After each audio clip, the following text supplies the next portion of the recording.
Hello students, welcome to Step Up Academy. मेरा नाम है सुरभि तिवारी और आज के इस वीडियो में हम कवर करने वाले हैं क्लास 9th का चैप्टर नंबर 8 मोशन।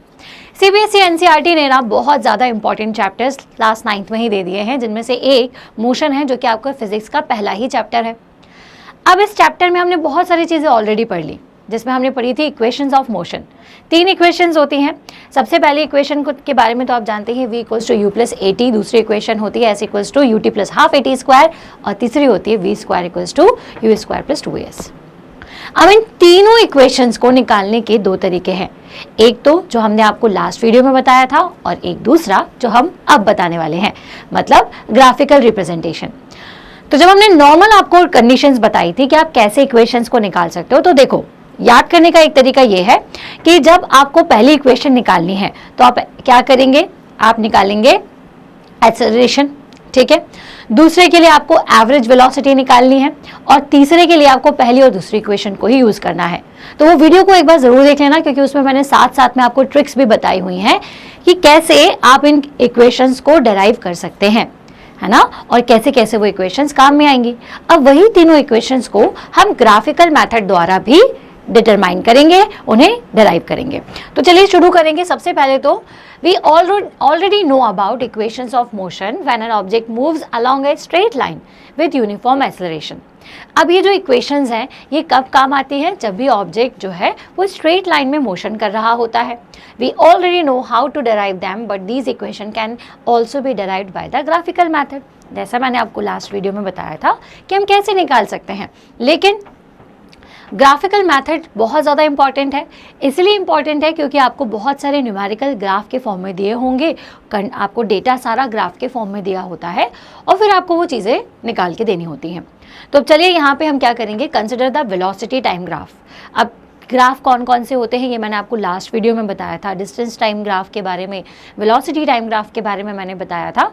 तो अभी हम क्या कंसिडर करते हैं, वेलोसिटी टाइम ग्राफ को हम कंसिडर करेंगे, ठीक है। इसलिए हम वेलोसिटी टाइम ग्राफ को कंसिडर करेंगे क्योंकि वेलोसिटी टाइम ग्राफ की मदद से हमें एक्सेलरेशन की वैल्यू मिल जाती है और तीनों ही इक्वेशंस में हमें एक्सेलरेशन लिखना होता है। तो इसलिए अभी हम यहाँ पे क्या कंसिडर करने वाले हैं, वेलोसिटी टाइम ग्राफ। तो एक वेलोसिटी टाइम ग्राफ को हमने कंसिडर किया और हम ये मानेंगे कि एक ऑब्जेक्ट जो है ये एक यूनिफॉर्म एक्सेलरेशन कर रहा है ना। अब this graph you can see that initial velocity of the object is u and it increases to v। अब देखो अभी ग्राफ हालांकि मैंने आपको प्रेजेंट नहीं किया है, लेकिन मैं आपको बता दूं कि जो ग्राफ है उसमें जैसे हम हर जगह कंसिडर करते हैं इनिशियल वेलोसिटी, मतलब कि शुरुआती टाइम पर जो वेलोसिटी थी उसको हम u मानते हैं और जो फाइनल वेलोसिटी है उसे हम v मानेंगे। क्लियर है, ये हमने यहाँ पर भी किया और हमने एक ग्राफ डिज़ाइन कर दिया। अब हमने माना कि एक जो ऑब्जेक्ट है वो इनिशियली u वेलोसिटी से चल रहा है और इस तरह से b पॉइंट पर पहुँचने पे उसकी फाइनल वेलोसिटी जो है वो v हो गई है। वेलोसिटी की बात क्यों की जा रही, क्योंकि ये वेलोसिटी टाइम ग्राफ है। यहाँ पर वेलोसिटी और x एक्सिस पर टाइम है। तो यहाँ से यहाँ तक u वेलोसिटी थी, दैट मीन्स कि इनिशियली वो u वेलोसिटी पे था और धीरे धीरे फाइनल जब v पोजीशन पर पहुँचा है तो उसकी वेलोसिटी की वैल्यू v है, जैसा कि आप यहाँ देख पा रहे हो। तो again from figure it is clear that time t is represented by OC, initial velocity u by OA and final velocity by BC। अब आप डायग्राम को बहुत ध्यान से देखोगे तो आप समझ जाओगे कि इस पूरे इंस्टेंट पे जब ऑब्जेक्ट A से B की तरफ जा रहा है तो OA according to graph U की वैल्यू है, BC जो है वो V की वैल्यू है और OC टाइम की वैल्यू है ना। बहुत क्लियर छोटी सा कॉन्सेप्ट है ये, तो अभी आप समझ ही रहे होंगे। अब आ जाते हैं हम हमारे फिगर से कैसे इक्वेशन को डराइव करेंगे। अब अभी आपने ग्राफ देखा, अब देखिए ग्राफ से बहुत क्लियर है कि BC इक्वल्स टू है BD प्लस DC। कैसे BC प्लस DC है, तो देखो ये रहा आपका BC which is equals to BC plus DC। Clear है। अब अगर आप यहाँ पे ध्यान से देखोगे तो BC इक्वल्स टू हम क्या लिख रहे हैं, BC प्लस DC। ओके, ये BD है, BC जो है उसकी वैल्यू का मान क्या है, v है। कितनी वैल्यू है इसकी, v। हमने BC को v माना हुआ है, BD को आपने क्या माना हुआ है, BD जो है अभी अपन उसको ऐसे ही छोड़ देते हैं, लेकिन DC यहाँ पर साफ साफ किसके बराबर दिख रहा है, AO के, which is equals to u। तो हम यहाँ पे क्या लिखेंगे, BD प्लस u। है ना। तो पहला स्टेप तो हमें बस ग्राफ से, हमने और कुछ कॉन्सेप्ट लगाया ही नहीं है, सिंपल से हमने BC का मान यहाँ पर रखा है, उसकी वैल्यू यहाँ पर पुट की हुई है। ठीक है, अब हम इसे इक्वेशन नंबर 1 मार्क कर देते हैं। जैसा कि अभी हमने यहाँ पे लिखा, उसको मैं बार बार यहाँ से रफ कर देती हूँ क्योंकि सारा प्रिंटेड फॉर्म में है। तो यहाँ पे हम इसे क्या मान ले रहे हैं कि ये इक्वेशन हमारी फर्स्ट है।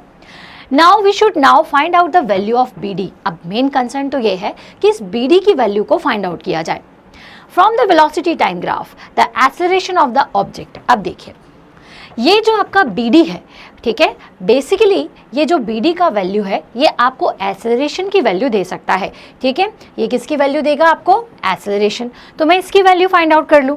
तो अगर मुझे एक्सेलरेशन निकालना है तो एक्सेलरेशन क्या हो जाएगा? Change in velocity upon time taken. ठीक है, एक्सेलरेशन क्या होता है? Change in velocity upon time taken. अब वेलोसिटी में चेंज कैसे हो रहा है? तो वो है BD। BD क्यों है? क्योंकि पहले वेलोसिटी u थी और अब चेंज क्या हुआ है? BD। ठीक है, तो BD is change in velocity upon AD। AD की जगह हम क्या लिख देंगे? AD is time, that is OC। तो यहाँ पर हमने T रख दिया। ठीक है, which gives BD equals to A into T। अब यहाँ से हमें क्या मिल जाएगा? BD की वैल्यू मिल जाएगी जो कि क्या है? A into T।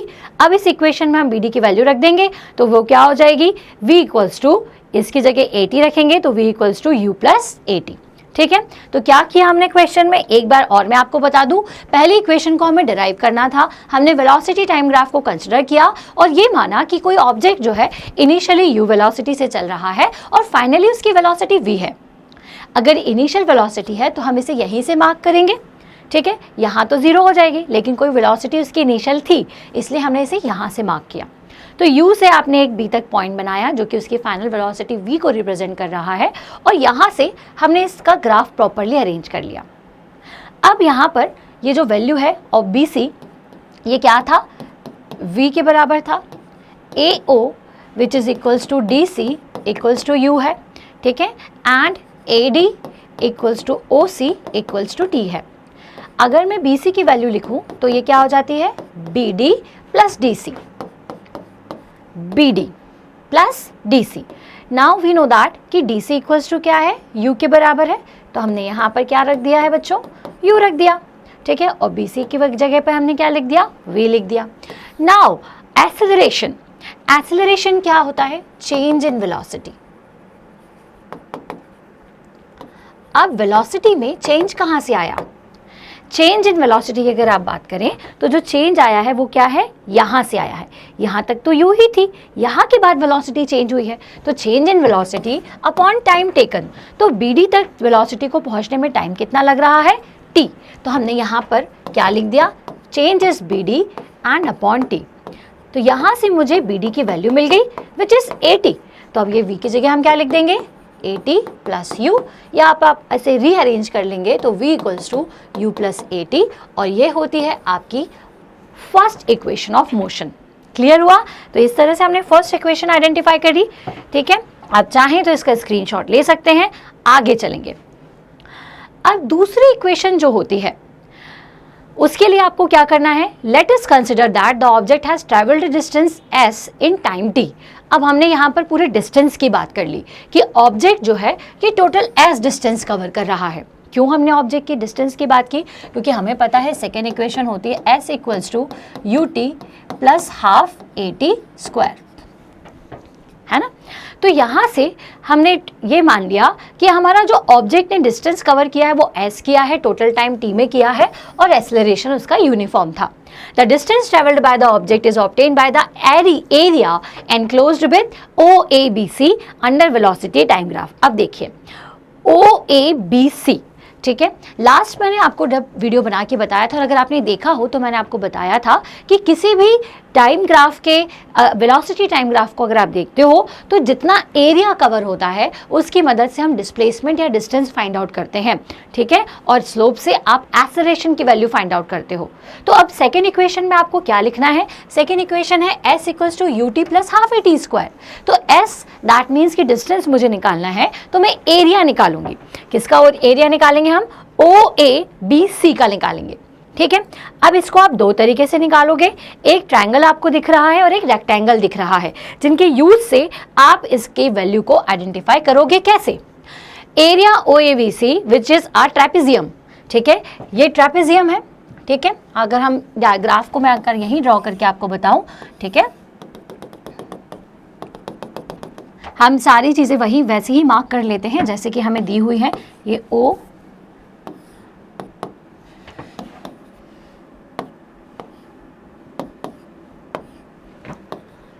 ठीक है।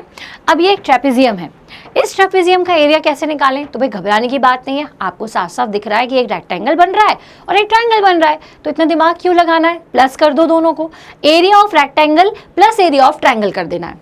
ट्रायंगल क्या है? ABD, और रेक्टेंगल क्या है? ADCO। अगर मेरी सुंदर सी राइटिंग में आपको समझ में आ रहा है तो, है ना, आ ही रहा होगा। चलो, तो अब यहाँ से एरिया ऑफ रेक्टेंगल क्या होता है भाई, आपको पता है, लेंथ इनटू विड्थ, ठीक है। तो ये एक साइड और उसका दूसरे साइड का मल्टीप्लिकेशन कर देंगे, OA multiplied by OC, and the area of triangle is half AD into BD, ठीक है। तो this is our formula for triangle. Now we need to put the values. अब OA की वैल्यू क्या है? U थी, BD की total value है V, और VC की वैल्यू है V, यहां से लेकर के यहां तक, ठीक है। और BD की वैल्यू कैसे फाइंड आउट करें? अभी मैंने आपको बताई थी कि BD इक्वल्स टू है 80। तो अब देखिए, OA की जगह क्या लिख देना है बच्चों? OA की जगह U लिख दो, U लिखा हुआ है। OC क्या है आपका? टाइम है, तो टाइम हमने पुट कर दिया। Half AD into BD, AD क्या है? AD यहाँ से आपको T दिख रहा है तो T लिख दीजिए। BD क्या है? BD की वैल्यू अभी हमने पिछले डेरिवेशन में निकाली थी, 80 होती है, तो वो हमने लिख दी। तो इस तरह से जब आप इसे सॉल्व करोगे तो आपको क्या मिल जाएगा? S equals to UT plus half AD square. That simple है ना, बहुत आसान है, ठीक। तो ग्राफ को बनाना है और बस याद रखना है कि पहले वाले क्वेश्चन में सिर्फ आपको चेंज एक्सेलरेशन वैल्यू निकाल लो और एक v की वैल्यू निकाल लीजिए, तो जिससे आपको सारी चीजें मिल जाएगी। दूसरी इक्वेशन को निकालने के लिए सिर्फ और सिर्फ आपको एरिया आइडेंटिफाई करना है। उस एरिया में भी अगर आपको ट्रेपेजियम नहीं समझ में आ रहा है तो भाई ट्रायंगल और रेक्टेंगल से मिलकर बना हुआ है, दोनों के एरियाज को प्लस कर दो और जो जो भी वैल्यूज दिख रही है वो डायरेक्ट आपको पुट करनी है और आपका जो वैल्यू है, जो आपका इक्वेशन है, सेकेंड इक्वेशन, वो आपको दिख जाएगी, है ना। आसान है ना। चलो अब आगे चलेंगे नेक्स्ट इसके थर्ड इक्वेशन की तरफ। So equation for position velocity, again consider graph. फिर वही ग्राफ हमें कंसिडर करना है। वो ग्राफ क्या है अगेन मैं आपको बना के बता देती हूँ। ये ग्राफ को आपको बार बार बना के देखना है ना, इससे क्या होता है कि आपकी प्रैक्टिस बहुत अच्छी हो जाती है और प्रैक्टिस अच्छी होती है तो आपको बहुत सारी चीज़ें याद रहती है ना। हालांकि ये डॉटेड लाइन होनी चाहिए, मैंने गलती से इसको स्ट्रेट लाइन बना दिया, लेकिन आप थोड़ा सा इसको ध्यान में रखिए, कंसिडर कीजिएगा, ठीक है। तो ये रहा हमारा graph. Consider the graph again. We know that the distance traveled S by a body in time t is given by the area under line AB, which is area of trapezium OABC. So we have distance traveled, area of trapezium, ठीक है। अब S equals to हम क्या लिख सकते हैं, ठीक है। एरिया ऑफ ट्रेपेजियम अगर मुझे निकालना है तो ये क्या होता है? Sum of parallel side into height, ठीक है। जितनी भी इसकी पैरेलल साइड्स होती हैं, पैरेलल साइड का सम प्लस इनटू इसकी हाइट। अब देखिए हाइट कितनी है, तो पैरेलल साइड का आपने अगर सम करोगे तो parallel sides are OA and CB, ठीक है। ये दोनों कैसी साइड्स हैं? इसकी पैरेलल साइड है। ये साइड जो कि पैरेलल का मतलब क्या होता है कि जो कभी भी इंटरसेक्ट ना करे। तो OA और BC क्या हो गई आपकी? BC बोलो या CB बोलो, ये पैरेलल साइड्स हैं, ठीक है। तो sum of parallel sides is OA plus BC and height, तो हाइट कितनी हो जाएगी इसके लिए? OC, ठीक है। तो इनटू OC हम करेंगे क्योंकि अब हाइट कैसे निकालें, तो ये इसकी हाइट हो जाएगी। अब OA की जगह आप लिख दीजिए U प्लस CB की जगह आप लिख दीजिए V, तो U plus V into T upon 2, यहाँ से आपको S मिलेगा। तो फिर यहाँ से अब आगे चलेंगे, इस डायग्राम को हम यहाँ पे रफ करते हैं और आगे पहुँचते हैं। अब सम ऑफ पैरेलल साइड्स, अब अगर आप इस क्वेश्चन में देखोगे तो पैरेलल साइड्स कौन कौन सी है? OA और BC, ठीक है। तो अब यहाँ पे क्या लिखेंगे? OA एंड BC का सम, ठीक है। एक काम करते हैं, डायग्राम को मैंने यहाँ से हम फिर से एक बार ड्रॉ कर लेते हैं, ठीक है। This is A B D C O T U V, ठीक है। अगर ट्रेपेजियम के एरिया की बात करेंगे तो क्या हो जाएगा? वो sum of parallel side into height, तो हाइट हो जाएगी OC और पैरेलल साइड है OA और BC, तो इनका सम क्या हो जाएगा? तो S इक्वल्स टू आपको क्या लिखना है? OA plus BC multiplied by OC divided by 2। ठीक है, अब यहां से OA की वैल्यू कितनी है? देखिए यहाँ पे एरिया लिख रहे हैं, लेकिन आप बोलेंगे एस क्यों लिखा मैम? क्योंकि डिस्टेंस क्या होता है? Total area covered. तो टोटल एरिया कवर्ड लिखो या एस लिखो, दोनों ही एक ही बात है। तो हमने यहाँ पे एस लिख दिया। OA की जगह हम क्या लिखेंगे? U लिखेंगे। OBC की जगह क्या लिखेंगे बच्चों? V लिख देंगे डिवाइडेड बाय 2। और OC क्या है आपका? T है। अब आपकी पहली इक्वेशन क्या थी? V equals to U plus AT थी। यहाँ से हम T की वैल्यू निकालनी है, वो क्या हो जाएगी? V minus U by A। तो यहाँ पे हमने लिख दिया V minus U by A, देख रहे हो आप लोग सभी। ठीक है, अब इसके बाद इक्वेशन आपके लिए बहुत आसान है। V minus U by A को हमने यहाँ पे पुट किया। अब जब आप इसको सॉल्व करेंगे तो ये क्या बन जाएगा? A plus B, A minus B है। तो आप इसे क्या लिख सकते हैं? V square plus U square. ठीक है, क्या लिख सकते हैं हम इसे? हम इसे लिख सकते हैं V square minus U square divided by 2 equals to S। ठीक है, तो अब ये जो आपका A है ये 2A हो जाएगा और ये 2AS वहाँ चला गया equals to V square minus U square, या फिर हम इसे लिख सकते हैं V square equals to U square plus 2AS, जैसा कि यहाँ पे लिखा हुआ है। ठीक है, तो this is your third equation which is equation for position velocity relation. काफ़ी आसान है, पहले से तीनों इक्वेशंस को निकालना। बहुत शॉर्ट में एक बार फिर से बता देती हूँ कि सबसे पहले तो ग्राफ डिजाइन करो, वेलोसिटी टाइम ग्राफ, जिसमें ऑब्जेक्ट को कंसिडर करो कि पहले वो इनिशियली U वेलोसिटी पे था, A पोजीशन से V पोजीशन पे पहुंचा, तो फाइनल वेलोसिटी जो हो गई वो हो गई V। ठीक है, एंड यहाँ पे ये जो टाइम है ये है आपका T। ठीक है, अब इसके बाद we know that BC equals to क्या हो जाएगा? ग्राफ से भी आपको समझ में आ रहा है कि BC अगर मैं निकालूंगी तो V इक्वल्स टू क्या होगा आपका? पूरा BC is B equals to BD plus DC। DC की वैल्यू आपको सामने ही समझ में आ रही है, U है। BD की वैल्यू आपको निकली थी, तो BD की वैल्यू कैसे निकाली थी हमने? एक्सेलरेशन से। एक्सेलरेशन क्या होता है मैं आपको फिर से बता देती हूँ, एक बार आप इसको ध्यान से देख लीजिए। Change in velocity upon time taken, तो वेलोसिटी कहाँ से चेंज हो रही है? BD से चेंज हो रही है, तो BD upon AD। BD equals to क्या हो जाएगा आपका? AT, बस उसकी जगह AT पुट कर देना है, पहली इक्वेशन आ जाएगी। दूसरी इक्वेशन निकालनी थी तो हमने क्या किया? एरिया निकाल लिया। एरिया कैसे निकाला? हमने इन दोनों ही का एरिया लिखा और बस उसको सॉल्व किया, तो हमारे पास सेकेंड इक्वेशन आ गई। थर्ड इक्वेशन निकालनी थी तो हमने ट्रेपेजियम का फॉर्मूला यूज़ किया, पैरेलल साइड का सम इंटू हाइट डिवाइडेड बाय 2, बस उसके बाद आपकी थर्ड इक्वेशन आ गई। तो ये तीन तरीकों से हमने ग्राफिकल मेथड से हमारी मोशन के इक्वेशन को सॉल्व किया। अब इसके बाद क्या बचता है? इसके बाद है numericals of this chapter which is very very important. तो उन क्वेश्चंस को देखने के लिए मेरा नेक्स्ट वीडियो जरूर देखना, क्वेश्चंस बहुत अच्छे से सॉल्व करेंगे। साथ ही साथ एनसीईआरटी के इन टेक्स्ट क्वेश्चंस जितने भी हैं, अंदर जितने भी क्वेश्चंस दिए हुए हैं सबके सॉल्यूशन करेंगे हम। ठीक है, तो हम मिलेंगे हमारे नेक्स्ट वीडियो में, तब तक के लिए थैंक्स फॉर वॉचिंग।